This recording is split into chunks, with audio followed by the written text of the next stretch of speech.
Welcome to the intersection of technology, cybersecurity, and society.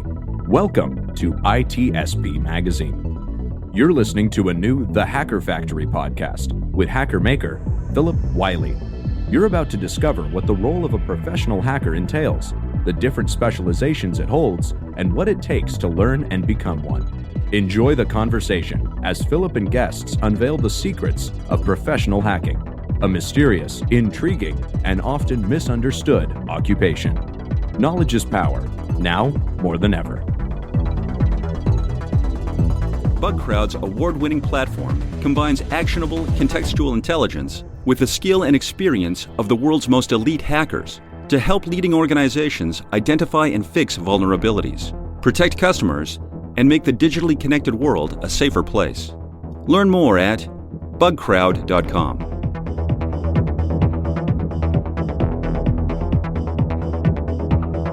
Hello and welcome to the Hacker Factory. I'm your host, Phillip Wylie. I refer to myself as the hacker maker because I have a passion for teaching, mentoring, and helping people get started in offensive cybersecurity. Each episode, I have a really cool guest on talking about how they got into the industry, sharing their story and tips on getting started. And so today I'm really excited to have my friend Maxie Reynolds on. Welcome to the show, Maxie. Thank you. Thank you for having me. I don't know where to start. Yeah. So why not, most people who have been in the industry probably are aware of you and your new book, but for those that don't know, why don't you go ahead and introduce yourself? So obviously my name is Maxie. I got into social engineering and ethical hacking in, I suppose, a quite circuitous way. I worked offshore for about 10 years as a ROV pilot, remotely operated vehicle pilot. So it's just, we built robots that sort of go deep into the ocean to about 14,000 feet sometimes. And really my job was to survey pipelines, install subsea structures. And when you're offshore on platforms for 1 month at a time, for 6 months of the year, you have a lot of time. You have a lot of time off and you have a lot of time on the rig. So I ended up with a long distance degree in computer science. And then the day rate started to drop drastically. And there wasn't quite as much fun in the job anymore. I'd done it for about 10 years and it was just becoming a hassle. So I moved down to Australia. I was really, really lucky. PwC offered me a job on their cybersecurity team, and I definitely did not repay them very well. I was down there and I shut off a city's water as they were trying to teach me how to hack. There was a few faux pas. There were a few mistakes that I made there, but they definitely taught me cybersecurity and they taught me ethical hacking. Then I come back to America, and from Los Angeles, I launched a company that dealt with high-profile, high-net-worth individuals. And I quickly realized that was just not the right route for me. I didn't enjoy it too much. So I ended up getting in touch with Chris Hadnagy, who owns Social Engineer. And I worked there for about 1.5 to 2 years. And he runs sort of the world's most scary team of social engineers, I would say.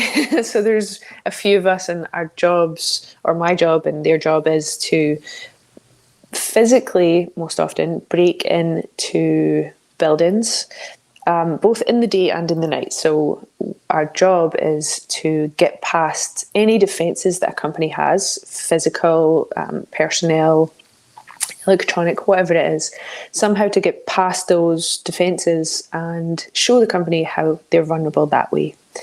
So we also were doing Vision at the time, which is where you call up, say, a bank and try and get into a specific account or try and get information on their clients and things like that. So it's a very underhanded job, or so on the surface that's what it seems, but of course what we're actually doing is helping companies build their defenses. So that was a long intro. Thank you for letting me ramble that long. Oh, that's okay, because the show is all about the guests and their story. So thanks for sharing that background. The cool thing I think about when you think about social engineering and physical penetration tests, that's Yeah. when you really get into more of the spy thing aspect Yes. of penetration testing. You know, I'd say the coolest people there's a division of the FBI, and I think they're called stagehands, and I think that's a category under the Tactical Operations Support Unit. And they carry around their own dust so that when they break into places, they can like re-sprinkle the dust onto things, and they have lasers with them so that if they have to move furniture to place a bug or whatever they're doing in someone's home or office, that they can move the furniture back and make everything look exactly as it is. Because if you think about it, how many times have you walked into a room and someone's moved something and you're like, something's not right here? We have that intuition as humans. So our job isn't as cool as that. We don't get to carry lasers and we don't get to carry dust, but it's very alike in terms of how covert we have to be. We can't disturb the natural environment, so to speak, for the most part. So it is really interesting. There's some crossover between spy and agent, but we're just not that cool, really.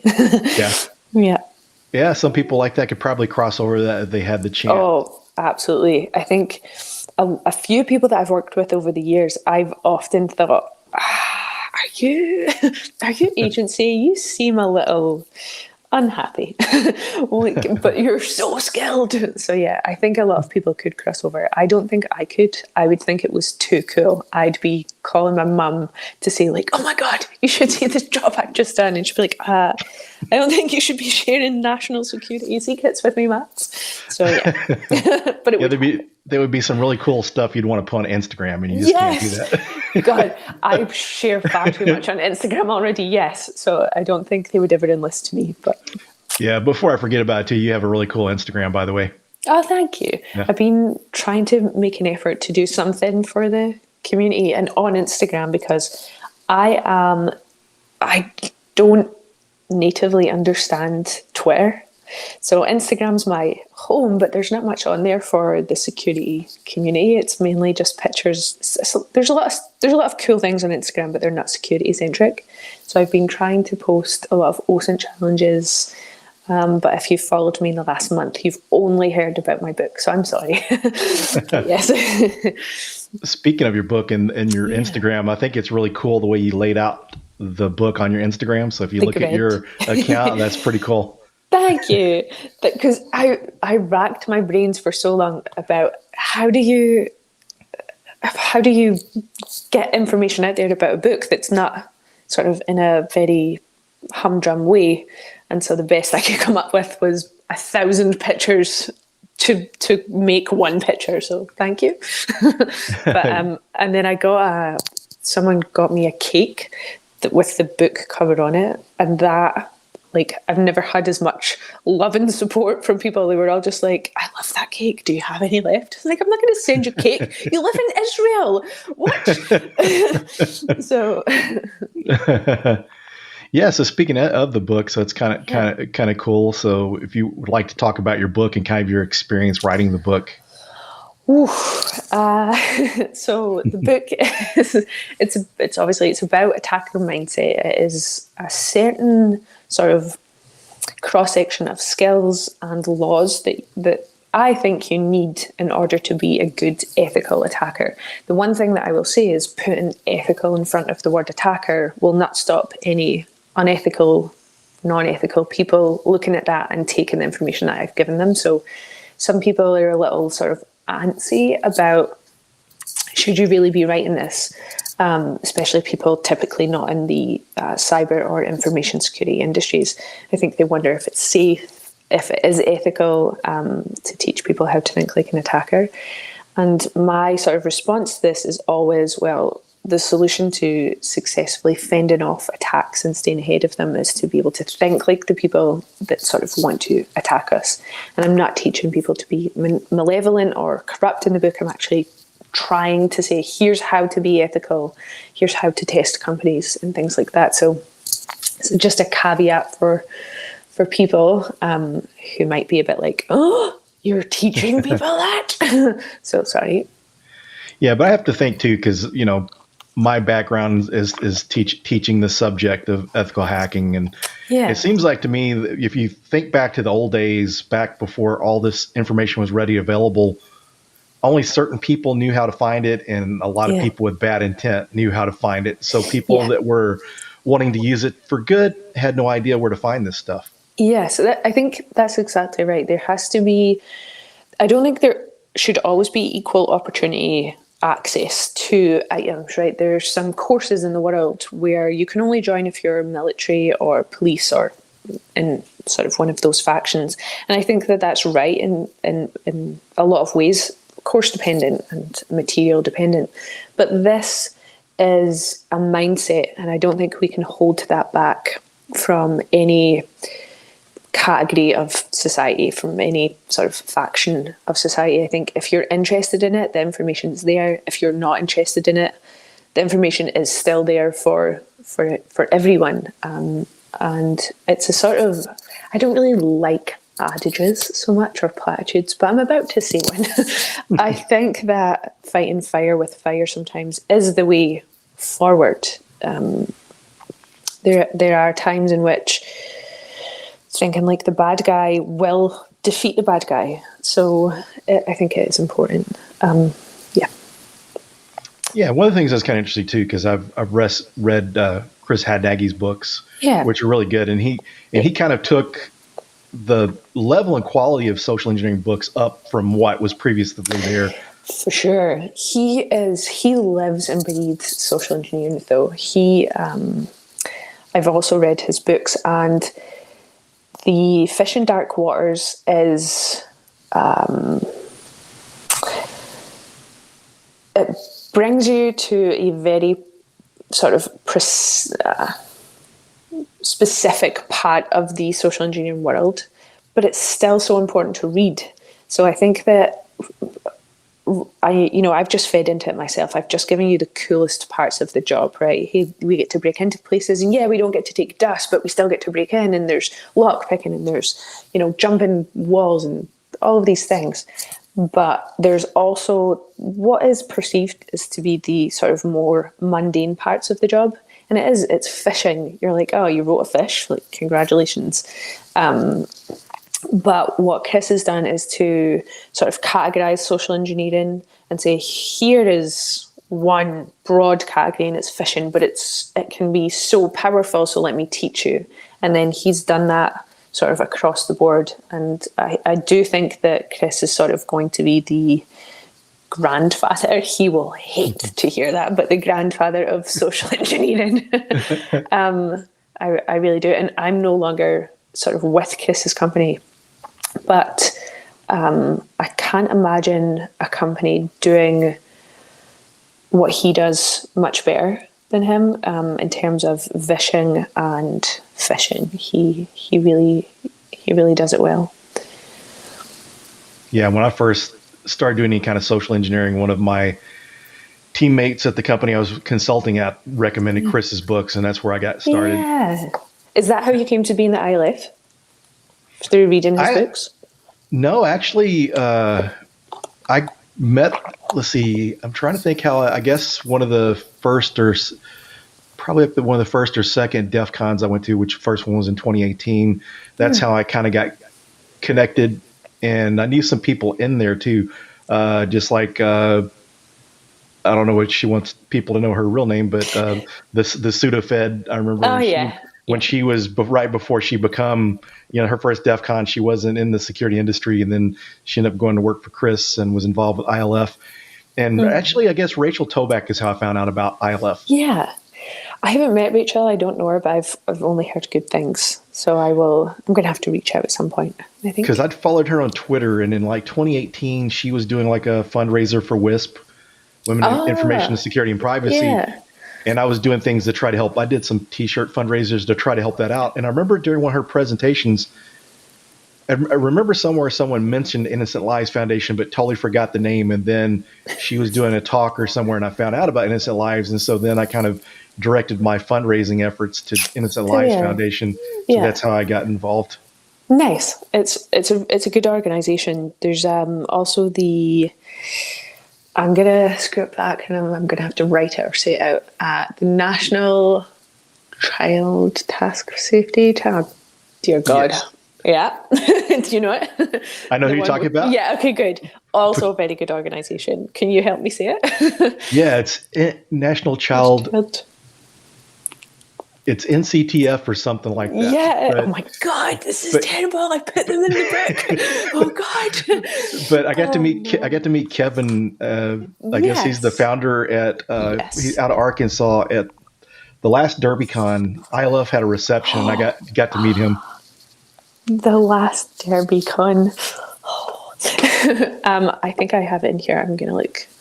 What's really cool is the stuff that they do, though. Listen to their stories that they're not just trying to unmask child predators. No. They're going in and getting people, and whether it's legal or not. And I think that's pretty cool. They have what they've done sort of differently, without giving too much away, is to sort of build in, what do you call them? Sort of different. Oh my God, you're going to have to edit this. They have built in different sections of the company, or of the organization, so that they do OSINT only, and that's like, hey, if you want to do that, go over here and do this. And if you want to, there's a lot of different things that they have, and all roads lead to hopefully someone getting arrested. But so there's a lot of helpers doing a lot of different things, and they get there quickly through critical mass and just through sheer determination. But they've broken what needs to be done down into different tasks. So it's really an interesting organisation. I think that they will. I hope that they receive a lot of funding and a lot of help. Yeah, it's kind of good that they're getting some exposure through ILF. So it's the National Child Protection Task Force. Yeah, there we go. Yes. Thank you. So yeah, also a really good organisation. And I don't really know of other organisations with that objective in mind. ILF and those guys are the only people that I know of. But whoever's doing that, I think, deserves some social attention and support for sure. Yeah, and that's one of the good things about those organizations is just bringing awareness, letting people know that they're out there to help and try to help possibly fund those organizations. Yes, absolutely. Agreed. Because I think there was even a bigger need for that type of thing during the pandemic when children were on their computers more, on their devices. And it's such a strange sort of time, because I, not to age myself, but I didn't have a mobile phone growing up or a cell phone growing up. And I think when I first got a computer, the most amazing thing that was on it was MSN chat, or whatever that was called back then. And the rest of the time you played Snake on your Nokia. So you really had to be abducted physically, and at least as I remember my childhood, in order for some of the worst things that can happen to a child to happen, or a family member, which typically I think statistically is the most likely thing to happen to you. It's someone you know. It's not a stranger. There's actually a really good book. Of course, I can't remember the name of it, but it's a really good book. I think it's by Gavin de Becker, maybe. It's called The Gift, actually, and it talks about, hey, look, here's what to look for as a parent. Here's what to look for if you're worried about your child being in any way sort of molested or groomed, because there actually are telltale signs. And hey, it's probably not going to be a stranger. It's statistically most likely to be someone that you know or a family member. And then he talks about, of course the internet matters, and those sorts of things do happen, but you can also get ahead of that in terms of, outsmarting your kid a little bit. You have to become more technologically advanced, I suppose, but you really can. There's a lot of things that you can do to prevent this to the best of your abilities as a parent. I think the ILF may have some sort of educational material on that. At least when I was there, they did. It's probably on their website, which, of course, I can't remember the name of. innocentlives.org, maybe? Yeah, I believe so. Yeah. So, yeah. So we have very much, veered off course, but that's okay. Hopefully. It's a good cause, good to get the word out for those organizations. Yes, for sure. So maybe back on topic on your book, is there anything you'd like to share more about your book? And kind of just a question, how does it differ from like Chris's books? How does your book differ? Chris's books talk mainly about social engineering, and for most of them, maybe not the last one, the human hacking one, that's broad, but the rest of them talk specifically about components of social engineering. This book is for anybody within the industry that is looking to think a certain way.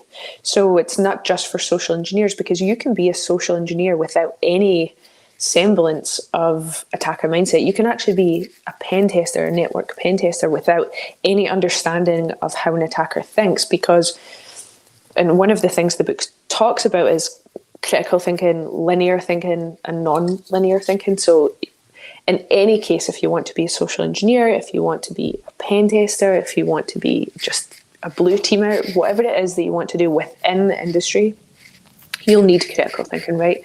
You need it to be able to solve problems. You need it just to be able to logically flow through some of the objectives that you'll get.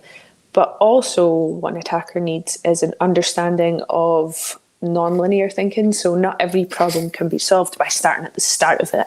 It's the story that I like to use to sort of depict it is, if someone said to you, okay, you have to get over this 20-foot wall, and you don't have any ladders and you don't have any rope, you might try running up it, you might try whatever it is that you're going to try. Did the word get over the wall lead you astray? Because you can probably go under it. So that's sort of non-linear thinking, and I touch upon those sorts of things within the book. It's about sort of being able to take seemingly unrelated things, items, topics, and free associate so that you can sort of make connections between them, because we have to be able to do that as attackers. And the book sort of really talks to that and makes that clear, I suppose. So so mine and Chris's books differ in terms of what we're actually covering and who we are talking to. And he was the technical editor on the book. So he sort of had some really good points within the book that were mainly related to social engineering. And he helped me just sort of get the book ready for social engineers, for network pen testers and things like that. He was actually really helpful on the editing of the book.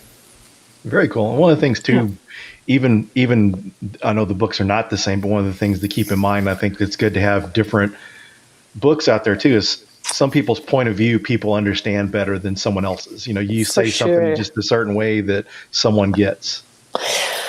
I absolutely think that. I think what Chris does really well actually with books is to talk in a way that absolutely anyone could understand. His motto, which is not mine, which is going to make me sound like a terrible person, is to like leave people feeling better off for having met you. That's his goal and his objective as a social engineer. And it's not mine. Mine's is really data driven. It's not about how I'm leaving them feeling per se. It's about the objective.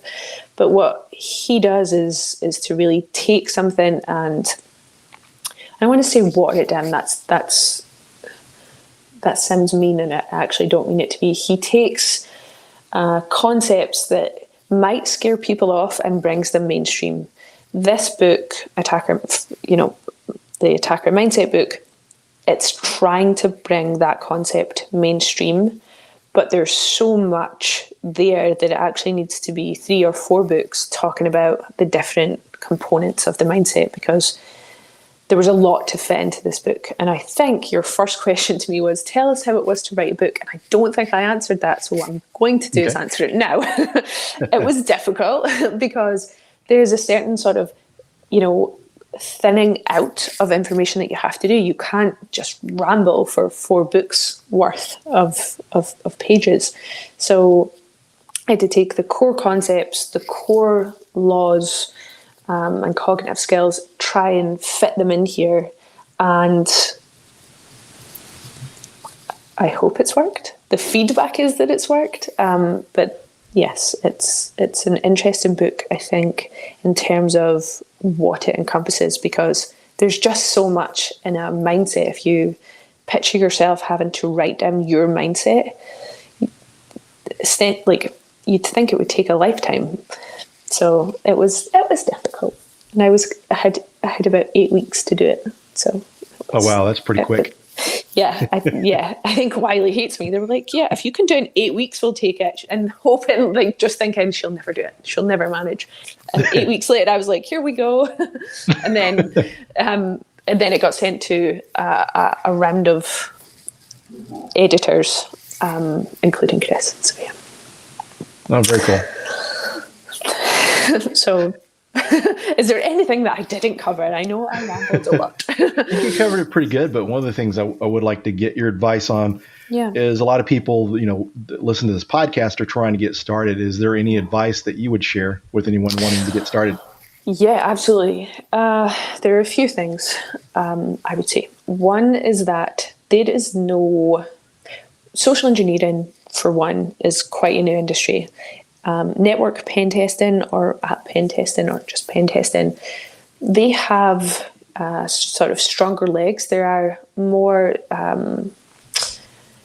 ways there's process-driven ways to get into those. If you don't want to follow those, then there are 100 other different ways. So I have a very different, you will never be able to copy my route into here.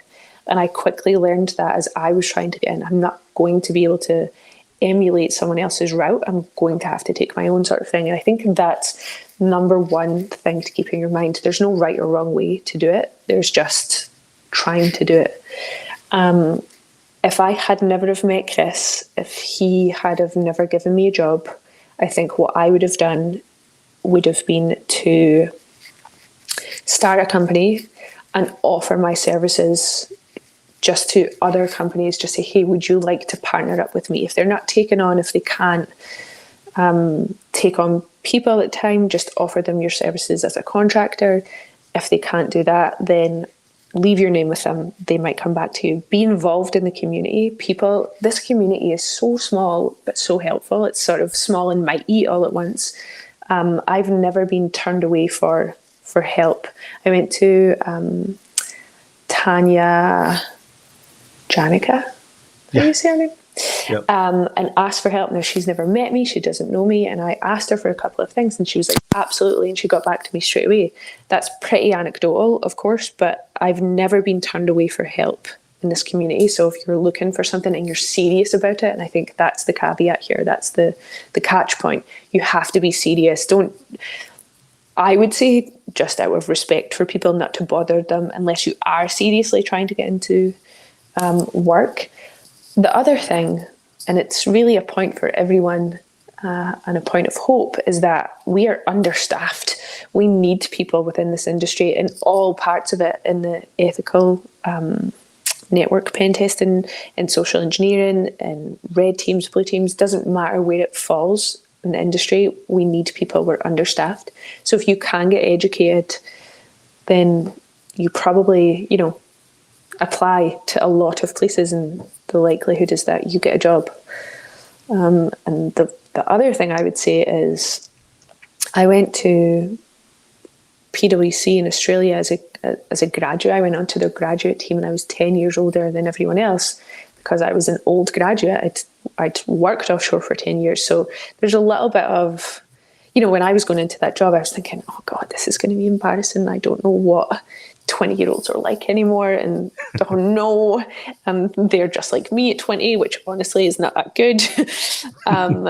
They were really like quick, and I was like, having to work at double the pace just to keep up with them. But there is an element of that, especially if you're getting in later. And it sort of just takes a little bit of humility, I guess, to be able to say, okay, I'm going to do it anyway. There was I come from a really small town in Scotland, and there was like this 80-year-old, 75-year-old woman who went back to college, and the youth, I love calling them the youths of the time were sort of, couldn't understand it. And of course she was like sort of ridiculed in a way, which is cruel, but Scottish people have terrible senses of, terrible personalities. So, she was doing it. She was there, and looking back now, I'm like, God, I'm probably going to be that person. So it's never too late. That's definitely one thing. And you can do it at any age. You can do it any time. And this is a great time to do it. You get to work from home. So get in now. Yes. I hope that was helpful and not just a ramble. No, that was good. Like I said, these different stories, people resonate with different people. And the thing is, there's going to be someone out there, or people that, what you're saying is going to help them. So thanks for sharing that advice. So the last thing I'll say on it is that I have used my computer science degree about 0 times. It's not the thing that I, go back to in my mind when I'm trying to hack anything physical or logical. You can get much of the same information without any degree in computer science. I went and took a long arduous course in quantum computing. Also did not help me. So I think for some of us in the industry, our resumes or CVs look and sound really cool. It doesn't matter. It's just not the point. We got here somehow, and if I didn't have computer science on my resume and I didn't have quantum computing, I would still be social engineering. So I hope people don't get put off by the education that they don't have, and I hope they make the most of the education that's actually out there. So one of the things that I did and I love was an online, it's not a course per se, it's like a structured pen testing site. It's called, help me, what's it called? It's called, I'll have to look up.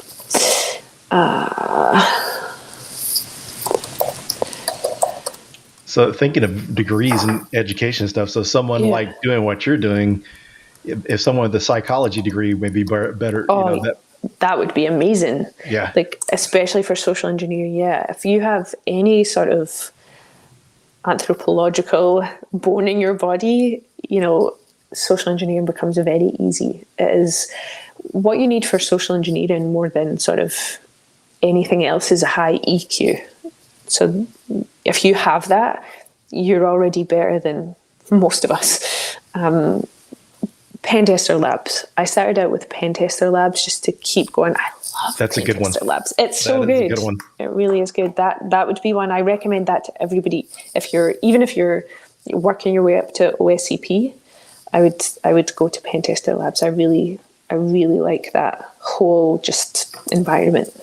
Yeah, that's a good one. And Lewis, the guy that runs that, is out of Australia, and he's a really nice giving guy. He gives away the subscriptions for different conferences and different giveaways people do.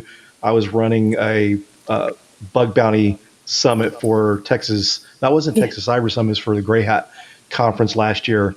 Yeah. And I was looking for prizes, and he gave me some subscriptions to give out for the winners. Yeah. Oh, good. Yeah, he is really an interesting guy. I've had limited communications with him, but I follow him and sort of follow Pen Tester Labs, and he does actually seem really nice. Again, the community sort of never fails. It's how you ask and why you're asking. If you ask respectfully and if you're asking because you're serious, I think most of the community will give and help.